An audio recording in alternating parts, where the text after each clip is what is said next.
Nos encontramos con el licenciado Eric Priego Brito. Él es socio fundador de la firma Priego Brito y él nos va a platicar sobre la evolución de la industria petrolera en Tabasco y sobre todo, bueno, a lo que se enfrenta hoy en día, terminando este 2017 y lo que viene en el 2018 con los avances de la reforma energética. ¿Qué tal, licenciado? Hola, ¿cómo están? Muy buenas tardes. Agradezco a todos este espacio y la oportunidad de distinguirnos con esta entrevista. Pues cuéntenos, a ver, desde su óptica, ¿a qué se enfrenta Tabasco en la industria petrolera? Pues Tabasco, podemos ver las cosas desde dos perspectivas, ¿no? Podemos ver aquí una gran oportunidad o podemos ver un problema. El escenario que nosotros hemos elegido y la gran mayoría es ver esto como una gran oportunidad. La reforma energética que ya tiene muchísimos años que se dio, que a veces yo considero que ya no tiene caso de hablar de ella, sino ya es la implementación de la reforma, porque es una realidad que se está dando, pero la reforma son muchos datos, es texto, son ordenamientos que deben acatarse, que deben cumplirse, que deben aplicarse. Debe de haber eficacia, ¿no? La norma y lo que señala precisamente en esta reforma, pues debe de trasladarse a la realidad, no debe quedar en un plano ideal.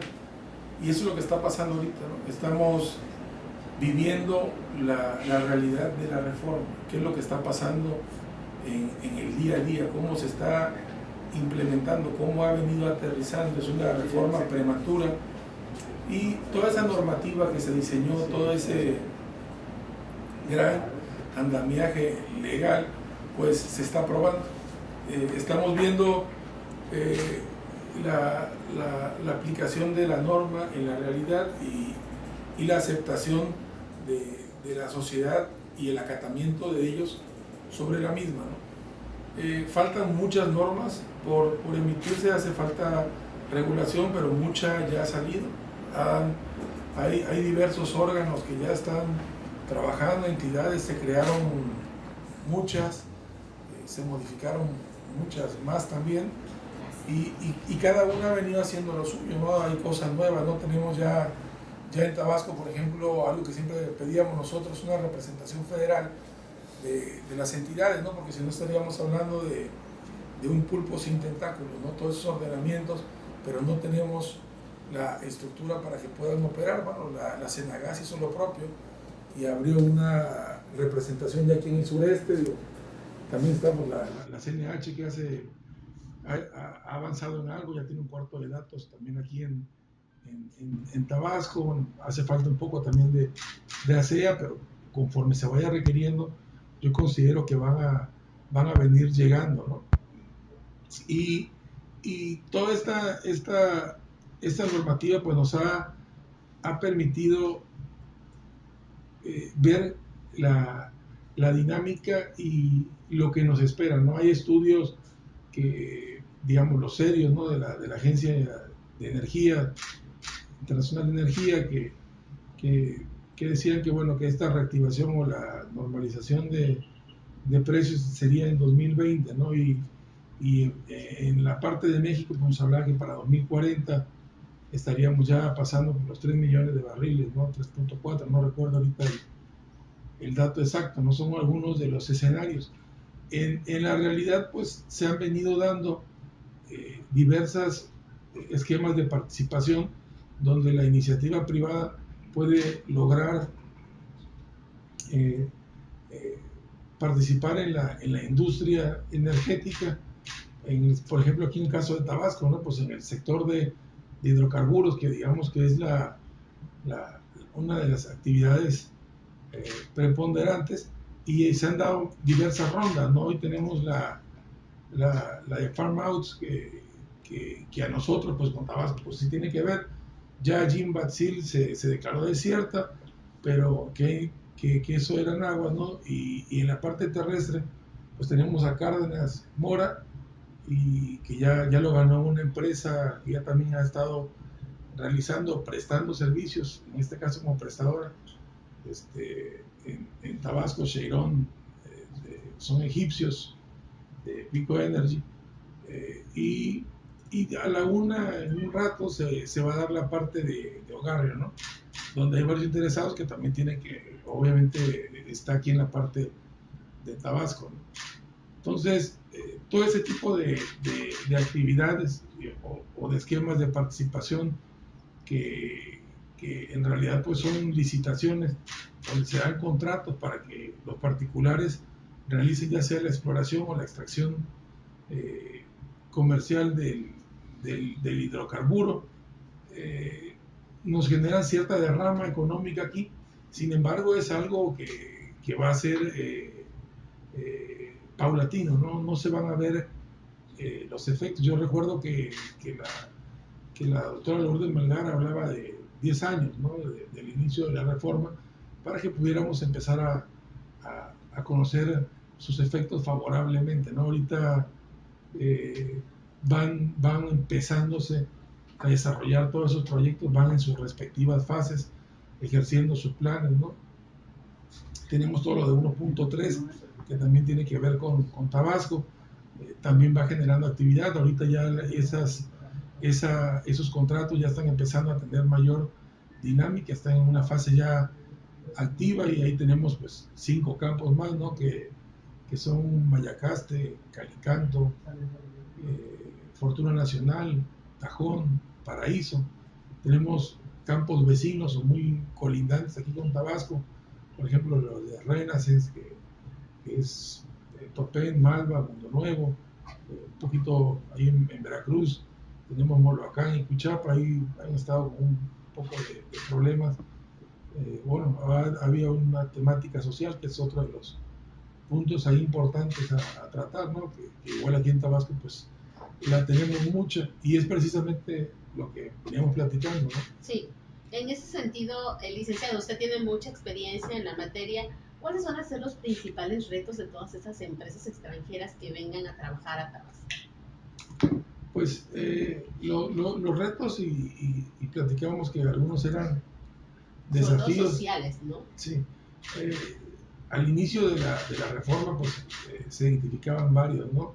Teníamos tema de tecnologías, teníamos el tema de recurso humano, teníamos el tema de ocupación y uso de las tierras, teníamos el tema de seguridad, el tema social, el tema ambiental, y en fin, hay diversas aristas que nos podrían señalar problemas, o si los veíamos desde la óptica positiva, pues eran muchas oportunidades, es decir, eran varias áreas donde podríamos ofertar o desarrollar servicios para mejorar todo eso, ¿no? Y uno de los que tú bien señalas que es delicado, pues es el tema social, ¿no? A veces aquí muy relacionado con el ambiental, y podemos hablar de una temática socioambiental en el caso de la conflictividad que pudiese darse por estos temas, porque generalmente a veces tienen una raíz ambiental y su manifestación es social, ¿no? Mediante la sociedad, que es la que externa ese descontento. Y ahorita pues se siguen dando, ¿no? Ahorita tenemos aquí problemas aquí al día de hoy, ¿no? Que tenemos bloqueos. Pero para eso también usted me mencionaba en alguna ocasión que se tiene que hacer un trabajo con las comunidades, ¿no? Para poder igual lo que es el trabajo de la tierra y evitar pues que se lleguen a conflictos más severos, ¿no?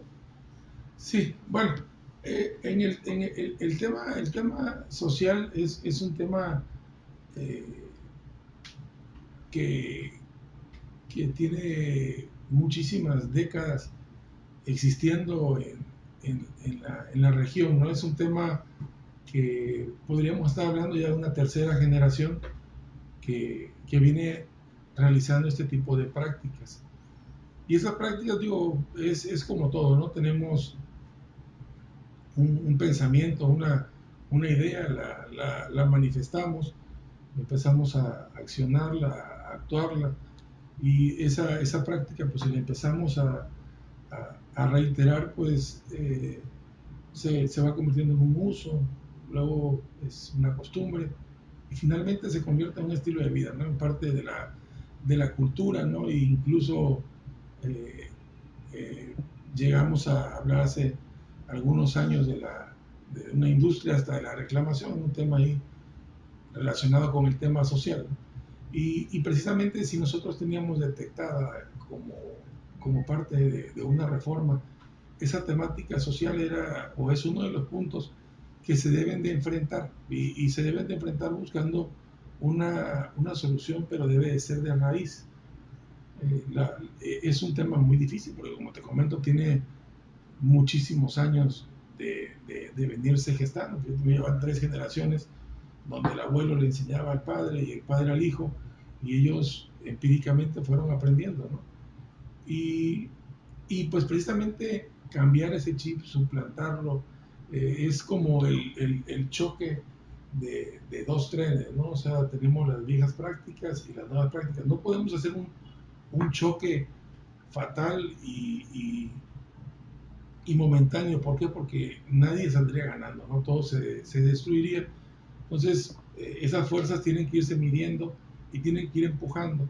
Y lo correcto es que las buenas prácticas, las mejores prácticas, desplacen paulatinamente a esas malas prácticas que se han venido dando en la industria, donde todos y la gran mayoría de actores relacionados están involucrados, ¿no? Desde los dueños de la tierra, las comunidades, los políticos, los servidores públicos, las empresas productivas, las empresas prestadoras.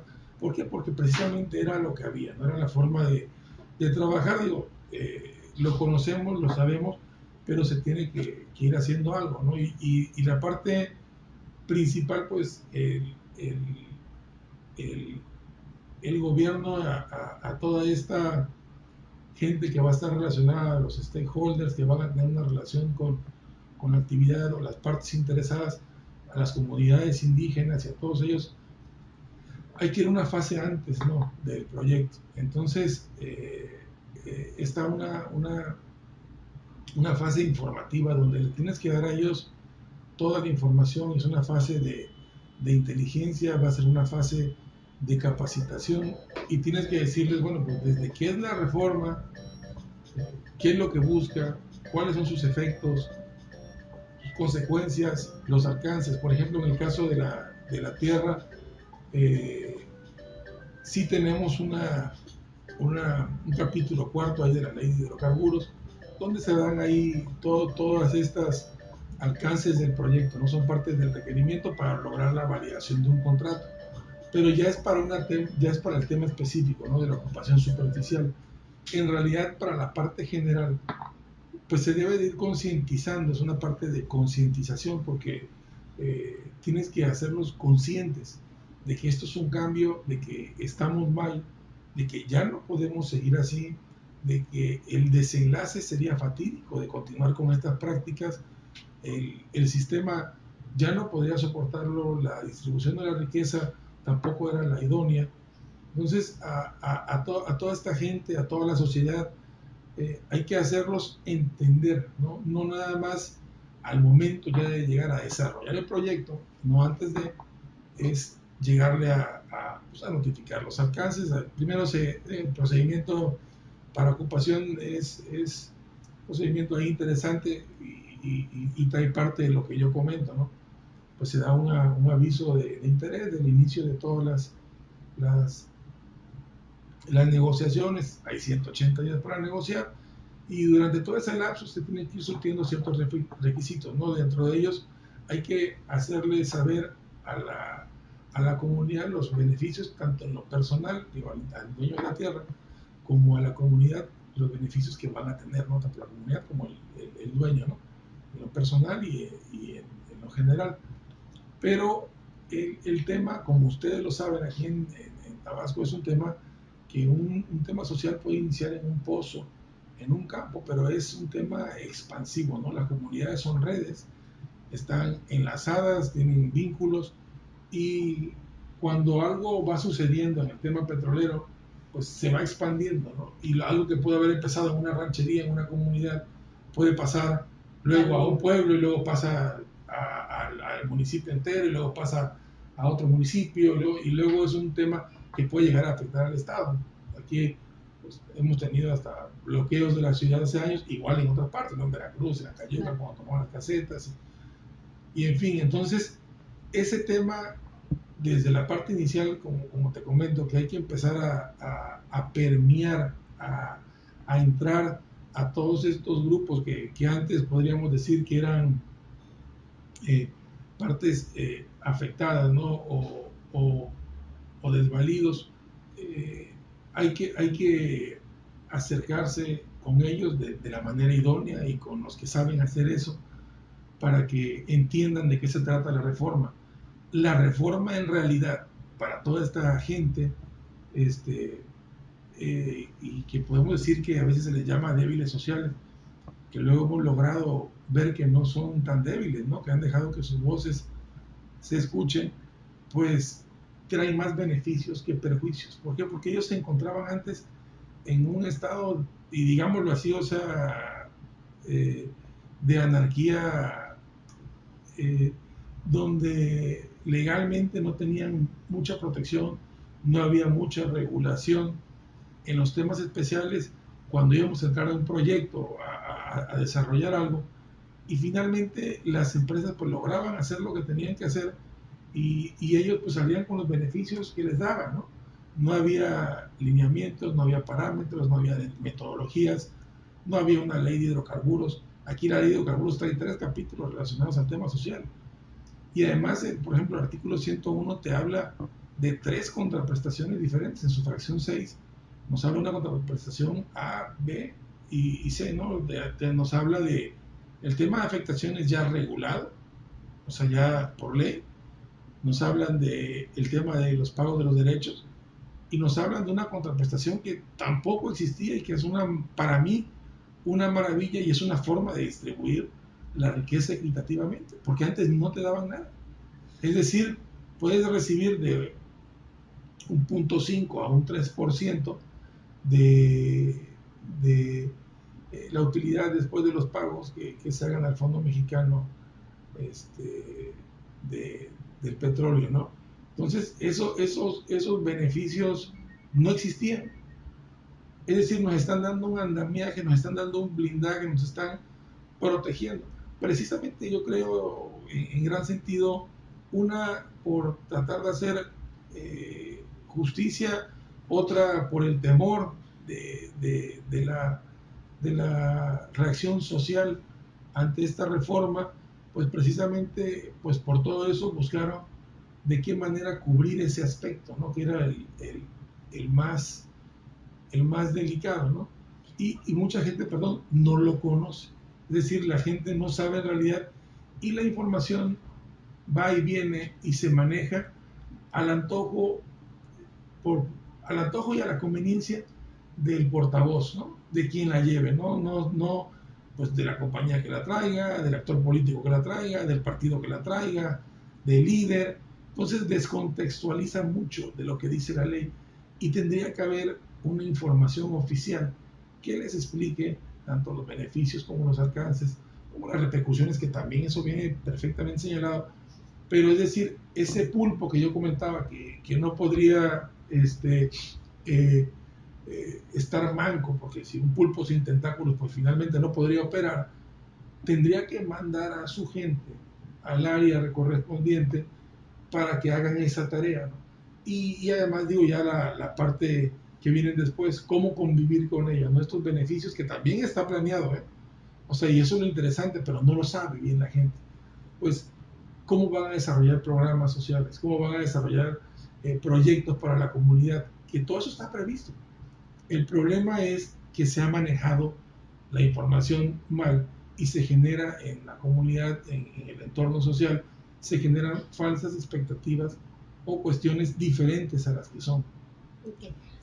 Licenciado, usted también que está, bueno, tiene mucha experiencia en la materia energética, ¿qué panorama visora usted para el 2018? ¿Cómo cerraríamos el año en cuanto a la industria petrolera aquí en Tabasco, a pesar de todos los pronósticos que se habían ido haciendo? ¿Tiene buenos tiempos para la entidad? Pues, como te estaba yo comentando, los proyectos que se han venido desarrollando ya en el sector energético, van tomando su curso, van caminando y van empezando a desarrollarse. Esos proyectos pues generan empleo, generan derrama económica, generan beneficios para el comercio, la hotelería, los restaurantes. El gran problema, que es lo que yo comento aquí, que puede ser la gran oportunidad o el gran problema, es que tanto se pueden dar como no se pueden dar, ¿no? ¿Por qué? Porque si nos dedicamos a bloquear, si nos dedicamos a sabotear o a entorpecer estos proyectos, pues lo único que generaríamos sería algo malo. O sea, por eso hablaba yo del choque de dos trenes. Si el tren de la mala práctica subsiste o gana, pues lo que va a pasar es que se van a ahuyentar todas esas inversiones. Y finalmente vamos a terminar como un pueblo fantasma o un pueblo abandonado. Estoy en un escenario fatalista, si permitiéramos que el Estado se convirtiera en eso, ¿no? en un Estado problemático, que estas prácticas, como ya se han venido dando desgraciadamente, se expandieran a los estados vecinos y pues nos volviéramos exportadores de malas prácticas. Entonces, eso yo creo que no es bueno. Es mejor ser generadores de buenas prácticas, importar buenas prácticas, porque las prestaciones de ley que tenemos son buenas, no existían, todo está regularizado, todo está legalizado, hay muchos contratos. No es que yo sea un defensor de la reforma, sino todo viene ahí en la normativa, ¿no? Y no debemos dejar que la reforma se utilice como una herramienta electoral, ¿no? Como una herramienta política. La reforma es una herramienta industrial, económica, para desarrollo, para crecimiento, que debe de ser un detonante del Estado, ¿no? Precisamente lo que tiene que alcanzar a escuchar toda la gente, ¿no? Que esas empresas que van a llegar, o las que están aquí, ya, porque muchísimas son tabasqueñas, o sea, es increíble. A lo mejor no nos damos cuenta, que pensamos que la reforma es solamente para extranjeros y la reforma es solamente para algunas clases. Pues no es cierto. O sea, y no es cierto en muchos sentidos. Y estoy hablando aquí del tema Tabasco. En el tema Tabasco, la ronda 1.3, pues de 3 empresas, 2 son tabasqueñas, de gente que nació aquí en Tabasco, gente oriunda que ha venido a trabajar y que ha empezado pues en la empresa, en el sector petrolero, pues caminando de hace años. Y las prestadoras de servicio, pues, la gran mayoría son tabasqueñas. O sea, y la gente que trabaja, pues una gran mayoría son tabasqueños. Y las comunidades que se benefician alrededor de los campos son de tabasqueños. Y las comunidades que se van a beneficiar en los campos, pues son de tabasqueños, ¿no? Los sindicatos que están ahí formados se integran también por gente de la entidad. Entonces, es importante que veamos aquí la gran oportunidad. O sea, la reforma puede ser una gran oportunidad, y a mí me importa mucho decir esto, porque depende la filosofía de vida que tomemos, ¿no? Porque yo podría estar diciendo que la reforma sería la gran fatalidad, la fatalidad, que sería el peor error de nuestras vidas, que es el peor desacierto. Pero la realidad es que legalmente la reforma ya está. O sea, la reforma es una realidad. Y a mí me queda elegir 2 caminos: el bueno y el malo, el positivo o el negativo. Yo elijo el positivo, ¿no? Yo elijo la gran oportunidad, elijo la oportunidad y no el problema. Y creo que esa es la visión, porque ahorita te di algunos comentarios de por qué es buena, ¿no? O sea, nada más en el tema social, en el tema ambiental, te podría decir aquí mil cosas que antes no estaban reguladas, que no estaban vigiladas, que no estaban inspeccionadas, que hacían un desastre con nuestro Estado, y ahorita hay una agencia que se encarga de la seguridad operativa de todo, ¿no? Y la seguridad industrial y la protección al ambiente. Cada vez se ha venido entonces poniendo orden en toda esta materia, ¿sí? Y también me gustaría saber, licenciado, ¿usted qué lo motivó a especializarse en la industria petrolera? Pues nosotros tenemos aproximadamente 15 años, o no sé, tal vez un poquito más, trabajando el tema legal y la misma práctica y obviamente el mercado. Por eso siempre he comentado que el mercado manda, ¿no? El mercado te orienta. Pues llegaban a vernos muchas empresas pues, que se dedicaban a la actividad preponderante, que era la actividad petrolera.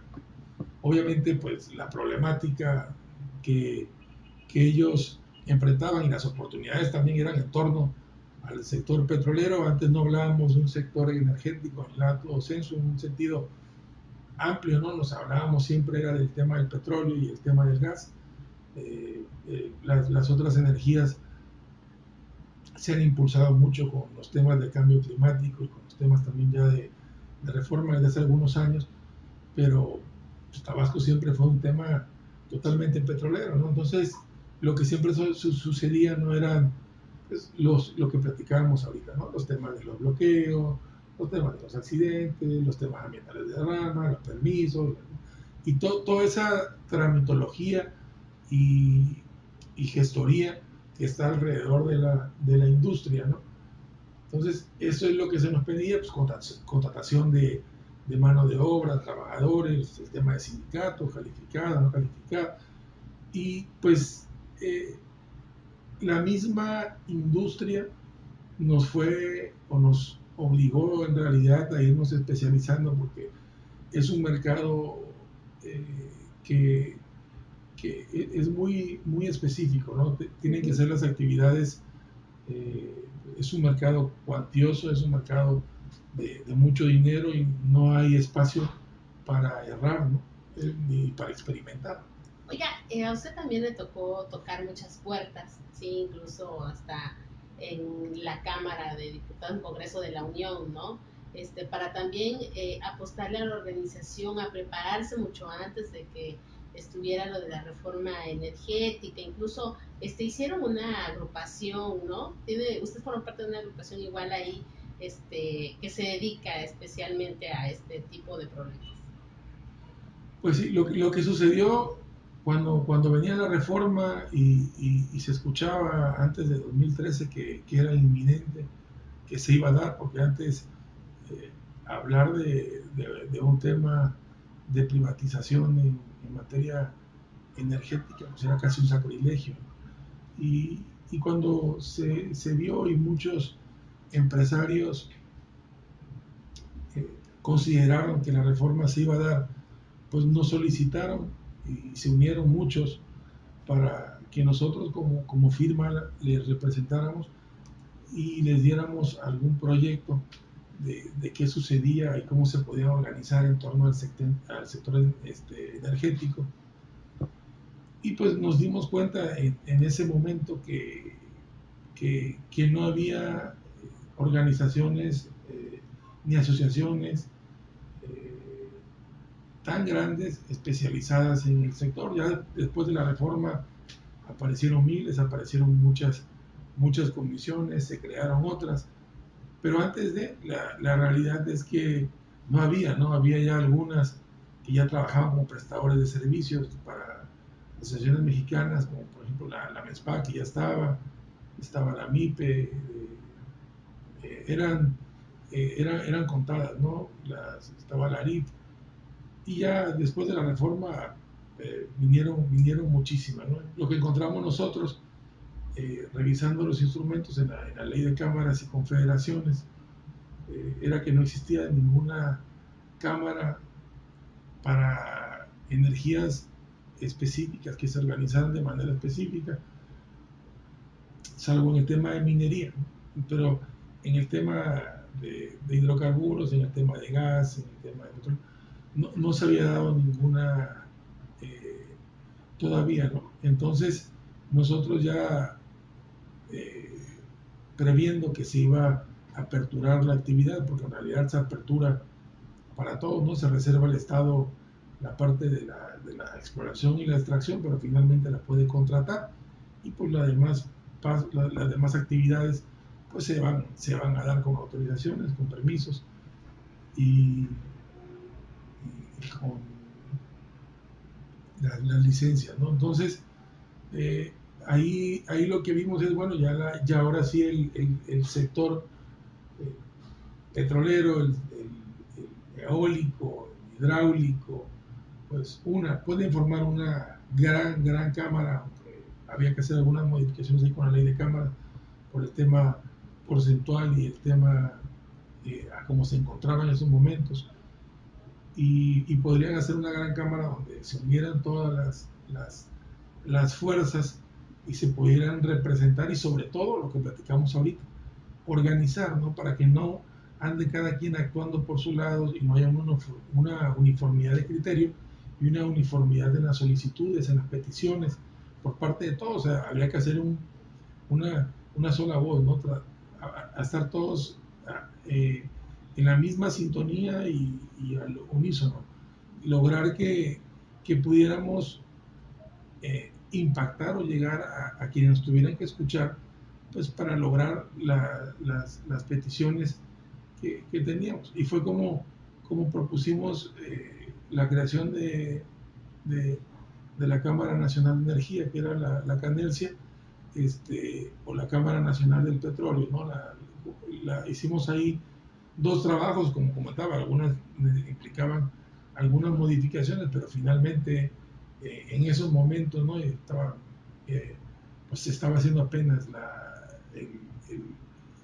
el marco legislativo, y había muchísimas normas que se prevían que tenían que cambiar. Digo, ya luego hablamos de 21 leyes secundarias y hablamos de 26 reglamentos y cientos de manuales y decretos, metodologías, procedimientos. Entonces, dentro de eso, pues nosotros proponíamos que se creara una cámara de energía que estuviera apegada a la ley, los beneficios de ley, y esa fue la propuesta que se hizo.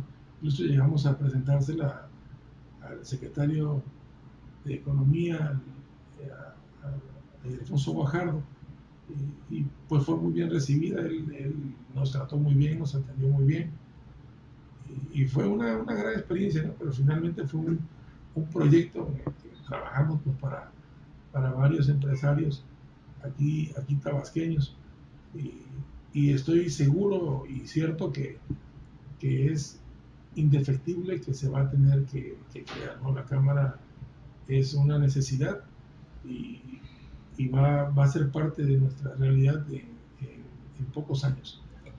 Licenciado, finalmente le preguntaría, ¿cómo se define usted? Pues yo lo que puedo decir es que lo que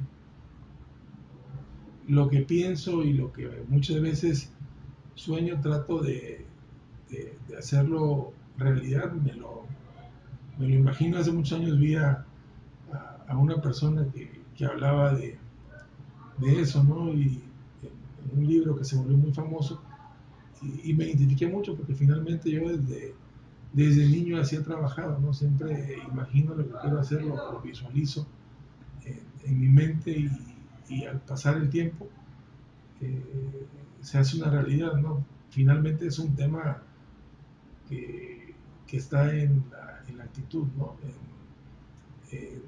En precisamente actuar de una manera, yo creo que íntegra, ¿no? Buscar siempre la integridad, ¿no? Tener esa coordinación entre el pensar, el sentir y el actuar, para que se pueda ir dando todo, porque como te comenté hace rato, todo es una red, y todo lo que hacemos llega y repercute en alguien y en algo, ¿no? Y si las cosas que hiciste fueron buenas, esa misma red va a operar para que lo que tú buscas, por lo que tú luchas, se logre, ¿no? Entonces, pues finalmente yo creo que hay que, número uno, pues tener, me considero una persona con mucha fe y dos, con mucha fuerza, ¿no? En que lo que yo pienso, creo, lo que yo siento, lo considero posible y muchas veces me, me caigo, muchas veces las cosas no salen bien, pero como mi determinación siempre ha sido la misma, no dejarme vencer y luchar. Y recuerdo hace, cuando era estudiante, mi mamá me regaló unas palabras de, de mi padre, ¿no? Y decían, no sé de dónde las tomó, pero decía lo que era un hombre, ¿no? Y decía que no importaban todas las veces que te cayeras, sino las veces que te levantaras, ¿no? Y que siempre siguieras en la misma línea, ¿no? Entonces siempre he tratado de ir así, ¿no? Caminando y aunque a veces pienses que algo no salió, pasan los años y pueden pasar 3 años, 4, 5, el cliente, la persona, la norma, eh, que tú pensabas que no se iba a dar o que no era posible eh, en el momento que no se dio, pero nunca dejaste de creer, solo llegaba y se hacía, ¿no? O sea, el, el, el digo, ahora no quiero sonar mucho a coelista y hablar de una conspiración universal, pero sí puedo eh, hablarte de esa acción de causa y efecto y te puedo hablar de un karma, ¿no? Eso es lo que a mí me mueve, ¿no? En lo que creo y pienso que si soy una persona que actúa bien y si soy una persona que me preparo, que estudio, que actúo de frente, actúo frontalmente, a lo mejor no sea el hombre más bueno del mundo, pero las cosas te las voy a decir en la cara y mis acciones van a ser pues, transparentes, pues a lo mejor eso me va abriendo a veces las puertas y me ha ayudado a ir logrando lo que nos proponemos.